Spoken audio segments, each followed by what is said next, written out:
चलो अजीब चीजों से शुरू करते हैं और धीरे धीरे लिस्ट की सबसे डरावनी चीजों तक जाते हैं। Number 7, Russian doomsday cult. Russian doomsday cult नवंबर 2007 में इंटरनेशनल न्यूज बना था, जब इनके करीब 35 मेंबर्स ने रूस के पेंजा रीजन की एक छोटी गुफा में खुद को बंद कर लिया। और जब अथॉरिटीज जांच करने और उन्हें बाहर निकालने नीचे गईं, तो कल्ट मेंबर्स ने खुद को उड़ाने की धमकी दे दी। कुछ मेंबर्स तो अपने बच्चों को भी गुफा के अंदर ले आए थे, इसलिए पुलिस के पास इंतजार करने के अलावा कोई ऑप्शन नहीं था। लेकिन यह सब खत्म कैसे हुआ, उससे पहले इस रहस्यमयी ग्रुप की शुरुआत समझते हैं। और ये लोग यहां तक पहुंचे कैसे? ये गुफा वाले लोग पहले रशियन ऑर्थोडॉक्स चर्च का हिस्सा थे, लेकिन फिर प्योत्र कुजनेत्सोव नाम के एक सेल्फ प्रोफेट ने इन्हें चर्च छोड़ने पर मना लिया, क्योंकि उसके हिसाब से दुनिया जल्द ही खत्म होने वाली थी। प्योत्र अपने नए फॉलोअर्स को चुने हुए लोग कहता था, जिससे उन्हें स्पेशल फील होता था।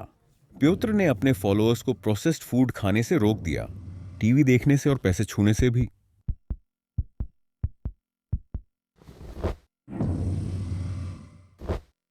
ये लोग बारकोड, नेशनल आईडी नंबर और पासपोर्ट भी रिजेक्ट करते थे, क्योंकि प्योत्र ने कहा था इनमें बीस्ट का मार्क है। लेकिन कुछ वक्त बाद उसके फॉलोअर्स सवाल पूछने लगे। हे प्योत्र, हां, तुम दुनिया खत्म होने की बात काफी टाइम से कर रहे हो ना? हाँ। तो मैं और बाकी लोग सोच रहे थे, ये होगा कब? वेल, मतलब क्या? उम में मई 2008। हाँ, मई 2008, जो सिर्फ 6 महीने दूर था। फिर ग्रुप को एक छोटी गुफा में जाने को कहा गया और शांति से दुनिया खत्म होने का इंतजार करने को। कल्ट मेंबर्स नवंबर 2007 में गुफा के अंदर चले गए, लेकिन बड़ी सुविधाजनक बात, प्योत्र उनके साथ नहीं गया। इसके बजाय उसने फॉलोअर्स को समझाया कि दुनिया खत्म हो रही है, तो अब उन्हें अपनी पर्सनल चीजों की जरूरत नहीं पड़ेगी। अथॉरिटीज को शक था कि वो फॉलोअर्स का सामान बेचने में बिजी था, इसलिए उसे जल्दी ही अरेस्ट करके कस्टडी में ले लिया गया। काश वो अपनी गिरफ्तारी भी प्रिडिक्ट कर पाता। ठीक है, मैं खुद ही निकल जाता हूं। अजीब बात यह कि कल्ट मेंबर्स फिर भी गुफा में ही रहे और 5 महीने तक कोई अंदर बाहर नहीं हुआ। लेकिन 28 मार्च 2008 को 7 महिलाओं का सब्र टूट गया। वे गुफा से निकलीं और तुरंत मेडिकल हेल्प लेने गईं। कुछ दिन बाद गुफा का एक हिस्सा ढह गया, जिसके बाद और मेंबर्स ने रेस क्विट किया और बाहर आ गए। लेकिन कुछ मेंबर्स अब भी निकलने से मना कर रहे थे, तो पुलिस को ब्रिलियंट आइडिया आया कि प्योत्र को गुफा तक लाया जाए, जहां वो अपने फॉलोअर्स को बाहर आने को कहे। लेकिन उन्होंने मना कर दिया और 16 मई 2008 को कल्ट के आखिरी 9 मेंबर्स आखिरकार गुफा से बाहर निकले, क्योंकि सर्दियों में मर चुके 2 मेंबर्स से जहरीली गैस निकल रही थी। अथॉरिटीज को इनके बाहर आने की उम्मीद थी, तो उन्होंने गाय से वेलकम किया, क्योंकि ये बारकोड वाला दूध पीने से मना करते थे। और प्योत्र की बात करें तो अथॉरिटीज को पता चला कि वो सच में ताबूत के अंदर सोता था, जिससे ये और पक्का हो गया कि बंदा पूरी तरह पागल था। और आखिर में उसे साइकेट्रिक वार्ड में डाल दिया गया। नंबर 6, ओम शिनरिक्यू, शायद अब तक के सबसे बदनाम और खतरनाक कल्ट्स में से एक। 1937 में यह कल्ट दुनिया के सामने आया, जब इनके कुछ मेंबर्स ने जापान के इतिहास का सबसे घातक घरेलू हमला प्लान किया, जिसमें 13 बेगुनाह लोग मारे गए और 6000 से ज्यादा घायल हुए। लेकिन उस खौफनाक हमले से पहले देखते हैं यह कल्ट शुरू कैसे हुआ। साल है 1997। चिजुओ मात्सुमोतो नाम का एक आदमी पैम्फलेट बांटने लगा, जिसमें दावा था कि मेडिटेशन से वो ज्ञान के नए लेवल पर पहुंच गया है। उस पैम्फलेट में योगा क्लास का ऐड था, जहां आकर लोग उसकी कमाल की खोज के बारे में सीख सकते थे। लेकिन इन क्लासेस में वो दुनिया खत्म होने का प्रवचन देता रहता था, और शायद यही तुम्हारा सिग्नल था कि अपडॉग करते हुए क्लास से निकल लो। वो क्या? कुछ नहीं भाई, तू बता क्या चल रहा है? मुझे समझ नहीं आया। ओम शिनरिक्यू।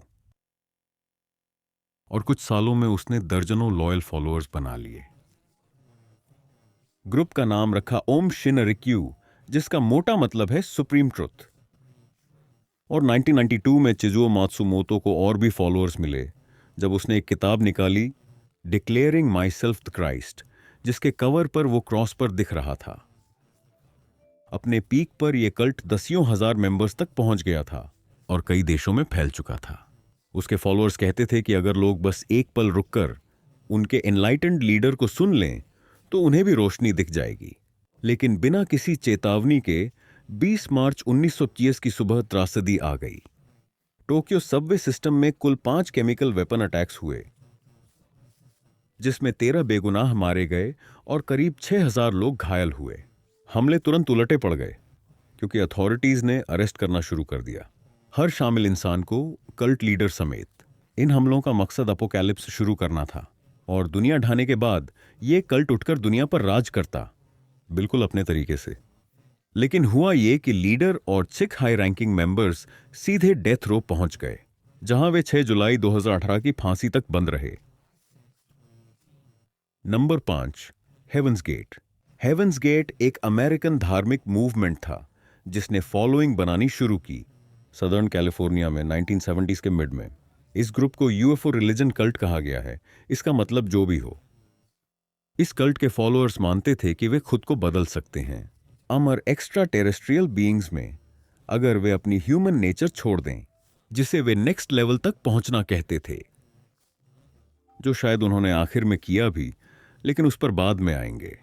इस ग्रुप की शुरुआत मार्शल एप्पलफाइट और बॉनी नेटल्स ने की थी, जो आपस में बातें करते करते इस नतीजे पर पहुंचे कि बुक ऑफ रिवेलेशन में बताए गए 2 गवाह वही हैं, यानी वो खुद को पैगंबर मानने लगे। पूरे यकीन के साथ वो चर्च ग्रुप्स में जाते और खुद को वही 2 लोग बताकर पेश करते। और सोचो ये सीन कितना मजेदार रहा होगा। उसने रोटी तोड़ी और उन्हें देते हुए कहा, ये मेरा शरीर है, माफ कीजिए। हाँ, बीच में रोकने के लिए सॉरी, बस बताना था कि असल में हम वही 2 हैं। मतलब क्या? वही 2। समझ नहीं आया। अरे वही जैसे, कौन 2? बुक ऑफ रिवेलेशन वाले 2? हाँ वही। किसी तरह इन दोनों के फॉलोअर्स बनने लगे जब इन्होंने अपने सेमिनार के फ्लायर्स बांटने शुरू किए, कुछ ऐसे जहां दावा था कि ये नेक्स्ट लेवल से आए हैं, अपना हायर बीइंग रूप छोड़कर धरती पर लोगों की मदद करने आए हैं। और किसी तरह इन्होंने करीब 29 वफादार फॉलोअर्स जोड़ लिए। अब इस कल्ट की सबसे अजीब और डरावनी बातों में से एक थी कि हर पुरुष सदस्य को अपने अंडकोश हटवाने पड़ते थे। और मानना पड़ेगा, यह बात कैजुअली बोलना भी पागलपन है। ग्रुप ने पहले यह प्रक्रिया अपने ही ठिकाने पर करने की कोशिश की और एक मेंबर लगभग मर ही गया, इसलिए आगे से यह सब लोकल हॉस्पिटल में कराया गया। ग्रुप को बड़ा झटका लगा जब 2 फाउंडिंग लीडर्स में से एक, बॉनी नेटल्स की अचानक मौत हो गई। इससे पूरे कल्ट का बिलीफ सिस्टम हिल गया, क्योंकि वो कहते थे कि सभी मेंबर जिंदा ही यूएफओ में चढ़कर ऊपर जाएंगे। तो एप्पलफाइट ने बिलीफ्स में थोड़े बदलाव किए और कहा कि स्पेसशिप सिर्फ इंसान की आत्मा को ले जाएगी। 12 साल बीत गए और हेवंस गेट के मेंबर इंतजार करते करते थक गए। फिर 26 मार्च 1900 को San Diego County sheriff department ने एक खौफनाक नजारा देखा। एक किराए की मैंशन में 29 बेजान लाशें पड़ी थीं, जिनमें कल्ट लीडर भी था, और एप्पलफाइट की रेवलेशन सच होती दिखीं। उसके अपने शब्दों में, हेवंस गेट के मेंबर आखिरकार ग्रेजुएट हो चुके थे। Number 4, the branch Davidians. ये अब तक के सबसे पागलपन भरे कल्ट्स में से एक था। ब्रांच डेविडियंस एक अपोकैलिप्टिक क्रिश्चियन कल्ट था जो 1935 में टेक्सास में शुरू हुआ। एक आदमी विक्टर हाउटिफ ने इसे बनाया था और 1947 में इस कल्ट ने एल्क टेक्सास के पास 9 ऑक्टिलियन एकड़ जमीन खरीदी, जहां उन्होंने एक बड़ा कम्युनिटी एरिया बनाया जो उनका घर और हेडक्वार्टर था। लेकिन असली मामला 1970 में गर्म हुआ, जब डेविड कोरेश नाम के आदमी ने कल्ट की कमान संभाली। और हां, जैसा आप सोच रहे हो, वो भी खुद को पैगंबर बताता था। डेविड के मुताबिक भगवान ने उसे पैगंबर चुना था और उसका काम था जजमेंट डे लाना। लेकिन डेविड का पतन तब शुरू हुआ जब उसने गैरकानूनी तरीके से दर्जनों गन और हजारों राउंड गोला बारूद जमा करना शुरू किया। क्योंकि वो आने वाले अपोकलिप्स की तैयारी कर रहा था। और 28 फरवरी 1933 को फेडरल एजेंट्स कल्ट के दरवाजे पर पहुंचे, हाथ में सर्च और अरेस्ट वारंट लेकर। लेकिन डेविडियंस के कल्ट मेंबर्स उन्हें अंदर आने देने के मूड में नहीं थे और ना ही अपने लीडर को अरेस्ट होने देना चाहते थे। कुछ ही पलों में गोलियां चलने लगीं। फायरिंग में 4 फेडरल एजेंट्स और 6 डेविडियंस मारे गए। लेकिन यह तो बस शुरुआत थी।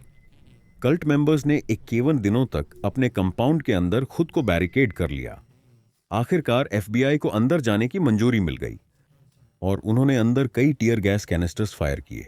थोड़ी ही देर बाद पूरी बिल्डिंग आग की लपटों में फट पड़ी और आज तक कोई पक्के से नहीं जानता कि आग किसने लगाई। लेकिन आग लगते ही स्टैंड ऑफ 1 घंटे के अंदर खत्म हो गया, जिसमें 76 डेविडियंस और उनका लीडर आग या धुएं से मारे गए और जो हाई रैंकिंग कल्ट मेंबर्स जान बचाकर निकल पाए वो आखिर में जेल की सेल में पहुंचे।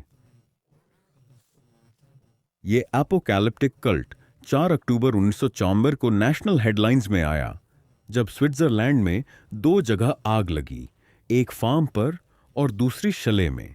जब पैरामेडिक्स मौके पर पहुंचे तो दोनों जगह मिलाकर 48 जली हुई लाशें मिलीं। सभी ने सफेद क्लोक्स पहने हुए थे, लेकिन अजीब बात यह थी कि कुछ के सिर पर प्लास्टिक बैग भी था। सभी जमीन पर सीधे लेटे थे और सर्कल में रखे गए थे। एक जगह तो मिरर्स और कल्ट सिंबल्स से घिरी हुई थी। पहुंचते ही ऑफिसर्स ने यह भी पाया कि आग रिमोट कंट्रोल डिवाइस से लगाई गई थी और क्योंकि ये अर्ली 1990s था, साफ था कि ये लोग शो ऑफ कर रहे थे। लेकिन ये आग कोई अकेली घटना नहीं थी। असल में ये तो बस शुरुआत थी। 1 साल बाद 15 दिसंबर 1980 को फ्रांस में 16 जली हुई लाशें मिलीं जो स्टार फॉर्मेशन में पड़ी थीं। फिर 2 साल बाद 22 मार्च 1977 को कनाडा में 5 और मेंबर मिले। उन्हें भी रिमोट कंट्रोल डिवाइस से आग लगाई गई थी। अब डरावना हिस्सा सुनो। वो प्लास्टिक बैग्स याद हैं? तो अपेरेंटली सैक्रिफाइस वाली रात कई कल्ट मेंबर्स ने जहर पीने से मना कर दिया। फिर उन्हें जबरदस्ती पकड़ा गया और उनके सिर पर प्लास्टिक बैग्स डाल दिए गए। ये कोई चॉइस नहीं थी, हर किसी को इसमें शामिल होना ही था। इन कल्ट मेंबर्स ने ये रिचुअल्स इसलिए किए क्योंकि उन्हें लगता था कि दुनिया का अंत करीब है और धरती छोड़ने पर उनकी आत्माएं किसी दूसरे प्लैनेट पर पहुंच जाएंगी और आखिरकार अपोकलिप्स से बच निकलेंगे। Number 2, movement for the restoration of the 10 commandments of God. भाई, इससे छोटा नाम नहीं सोच पाए क्या? अब ये शायद किसी कल्ट का सबसे ट्रैजिक एंडिंग होगा जो आप कभी सुनेंगे। लेकिन अंत बताने से पहले इसकी शुरुआत और बिलीफ समझ लेते हैं। ये रिलीजियस मूवमेंट युगांडा में 1949 से अर्ली 2000s तक चला। ग्रुप खुद को रिलीजियस मूवमेंट बताता था और पीक पर इसके करीब 5000 मेंबर्स थे, लेकिन बाकी दुनिया इसे डूम्सडे कल्ट मानती थी। इस कल्ट के बिलीफ्स काफी सिंपल थे। मेंबर्स को 10 कमांडमेंट सख्ती से फॉलो करने थे। उन्हें लगता था ऐसा करने से वो आने वाले अपोकलिप्स से बच जाएंगे। कमांडमेंट्स तोड़ने का डर इन्हें इतना था कि कई मेंबर्स ने सीधा बोलना ही बंद कर दिया और साइन लैंग्वेज से बात करने लगे। क्लासिक विनिंग स्ट्रेटेजी, खेलोगे ही नहीं तो हारोगे कैसे। वैसे ये स्ट्रेटेजी मैं सालों से यूज कर रहा हूं और मेरे दोस्त जल जल के राख हैं, क्योंकि वो बोलते हैं तू लिटरली घर से बाहर ही नहीं निकलता, अब तू कुछ करता ही नहीं और तेरे साथ हुआ क्या है। लेकिन टेंशन नहीं, ये बस शब्द हैं। असली सुख तो ये जानने में है कि आप आज भी अनडिफीटेड हो। कल्ट के लीडर्स तो ये भी दावा करते थे कि वो सीधे गॉड से बात कर सकते हैं और उन्हें बताया गया है कि दुनिया कब खत्म होगी। डेट रखी गई 31 दिसंबर 1999। जैसे ही ये डेट अनाउंस हुई, कल्ट मेंबर्स में पागलपन मच गया। उन्होंने अपने जानवर और सारा सामान बहुत सस्ते में बेच दिया। फिर लीडर्स ने मेंबर्स को कहा कि सारा पैसा मूवमेंट को दे दो और उन्होंने खुशी खुशी दे दिया। फिर डूम्सडे की डेट आई और सरप्राइज, कुछ भी नहीं हुआ। तो लीडर्स ने डेट आगे बढ़ाकर 17 मार्च 2000 कर दी। फॉलोअर्स गुस्से में थे और अपना पैसा वापस मांगने लगे थे। इस बार लीडर्स गलती अफोर्ड नहीं कर सकते थे, तो 17 मार्च 2000 को सभी 530 मेंबर्स को एक पार्टी में बुलाया गया, एक बंद की हुई चर्च के अंदर। लेकिन आखिरी इंसान के आते ही पार्टी तुरंत खत्म हो गई। चर्च का अकेला एंट्रेंस बंद कर दिया गया और बिल्डिंग तेजी से आग में घिर गई। बाहर निकलने का कोई रास्ता नहीं था। सभी 530 मेंबर्स अंदर फंस गए और धीरे धीरे जिंदा जल गए। पुलिस को बाद में पता चला कि 5 में से 2 कल्ट लीडर्स पार्टी में आए ही नहीं थे। और चर्च फायर के सिर्फ 4 दिन बाद पुलिस ने कल्ट की सारी प्रॉपर्टीज की जांच की, जहां 3 आईफोर बॉडीज मिली। ये उन मेंबर्स की बॉडीज थीं जिन्हें पार्टी से कुछ दिन पहले पॉइजन दिया गया था। टोटल बॉडी काउंट 900 से ऊपर चला गया। जिन 2 कल्ट लीडर्स पर इन अटैक्स को प्लान करने का शक था, वो पकड़े जाने से पहले कंट्री से भाग निकले और आज तक वो आजाद हैं। नंबर 1, दी पीपल्स टेम्पल। ये कल्ट अमेरिकन हिस्ट्री की सबसे ज्यादा चर्चित ट्रेजेडीज में से एक बन गया। इस पर अनगिनत डॉक्यूमेंट्रीज बन चुकी हैं और अभी एक नई मूवी भी बन रही है जो दिखाता है कि इस कल्ट ने सोसाइटी पर कितना बड़ा इंपैक्ट छोड़ा। सब कुछ 1964 में इंडियानापोलिस, इंडियाना से शुरू हुआ, जब जिम जोन्स नाम के कम्युनिस्ट आदमी ने अपनी चर्च खोली। वो हीलिंग सर्विसेज देकर लोगों को अट्रैक्ट करता था। दावा करता था कि हर तरह की बीमारी ठीक कर देगा। आने वाले सालों में जोन्स ने हजारों लॉयल फॉलोअर्स बना लिए और सीक्रेटली रिलीजन का यूज अपनी पॉलिटिकल आइडियोलॉजी फैलाने के लिए किया। कुछ समय बाद जोन्स के व्यूज की क्रिटिसिज्म शुरू हो गई, जिसके बाद वो 1965 में कैलिफोर्निया चला गया और अर्ली 1970s तक उसने सैन फ्रांसिस्को में टेम्पल का हेडक्वार्टर्स बना लिया। पुराने मेंबर्स को रिक्रूटमेंट का काम मिला, जिससे ग्रोथ जबरदस्त हुई और आखिरकार इनके मेंबर्स हजारों में पहुंच गए। हे हाँ, क्या हुआ? तुम्हें जीसस पसंद है क्या? हमारे लॉर्ड एंड सेवियर जीसस? हाँ, हाँ, शायद कूल हैं। कूल, हमारे साथ उन्हें पसंद करना चाहोगे? ओह, मैं ठीक हूं भाई, थैंक्स। क्यों? मैं ठीक हूं ब्रदर, ऑफर के लिए थैंक्स। क्यों? बस आगे बढ़ो यार। क्यों? ब्रदर, किसी और को ट्राई करो। क्यों? ठीक है भाई, तू तो कमाल का है। द फ्लायर इधर। क्यों? ठीक है, मुझसे नहीं होगा। लेकिन अगला स्टेप 1974 में आया, जब जोन्स ने करीब 4000 एकर्स साउथ अमेरिका के गुयाना में रिमोट लैंड खरीदी। इस जगह को उसने जोन्सटाउन कहा और धीरे धीरे मेंबर्स को भेजने लगा, जहां वो घर बनाने लगे और जमीन पर बसने लगे। उसने पैराडाइज का सपना बेचकर फॉलोअर्स को मूव करने के लिए मनाया, ऐसी जगह जहां वो गवर्नमेंट के दखल के बिना आजाद रह सकें। जोन्स का गोल हमेशा से एक सोशलिस्ट सोसाइटी बनाना था और अब वो सच होता दिख रहा था। 1957 तक करीब 900 मेंबर्स कंपाउंड में रहने लगे थे और इसी साल जोन्स भी परमानेंटली उनके साथ जुड़ गया। लेकिन उसके आते ही चीजें तेजी से बदल गईं। सबसे दिन में 8 घंटे काम करवाया जाता, फिर रात को क्लासेस होती जहां उन्हें सोशलिज्म के बारे में पढ़ाया जाता। जोन्स ने फॉलोअर्स का ब्रेन वॉश करना शुरू कर दिया था और खुद को नाम दिया फादर। लेकिन सब कुछ 17 नवंबर 1978 को बदल गया, जब लियो रायन नाम का पॉलिटिशियन अपनी टीम के साथ जोन्सटाउन पहुंचा अब्यूज के क्लेम्स की जांच करने। इन्वेस्टिगेशन पूरी होने के बाद रायन पर एयर स्ट्रिप पर हमला हुआ, जहां उसे और 3 लोगों को गोली मारकर किल्ड कर दिया गया। जोन्स समझ चुका था कि अंत पास है। उसने कुछ लोगों से अंगूर फ्लेवर वाले ड्रिंक का एक बड़ा टब बनवाया।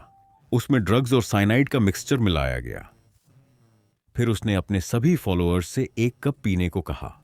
अंदर क्या है ये जाने बिना उन्होंने आंख बंद करके उसकी बात मान ली और उसी कप के साथ उनकी किस्मत लगभग तय हो गई।